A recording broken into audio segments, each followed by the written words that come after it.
When managing service appointments, many teams encountered complications handling those that have already been paid.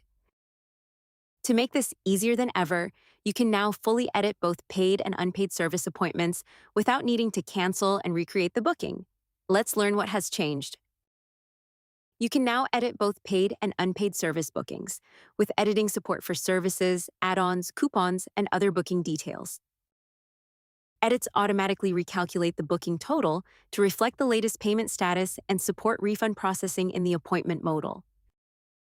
Every service booking remains linked to its associated order, and if a refund has been initiated but is still being processed, editing will be temporarily disabled until the refund is completed. Let's learn how to edit an already paid-for service booking.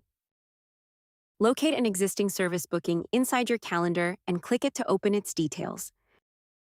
Click the pencil icon to edit the appointment. Make any required changes.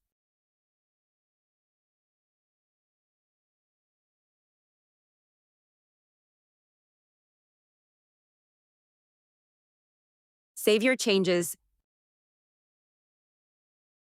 Whether your customer wants to add another service, change the assigned staff member, update add-ons, or apply a coupon after booking, you can make those changes seamlessly while keeping the booking, order, and payment information in sync. We hope you enjoy it.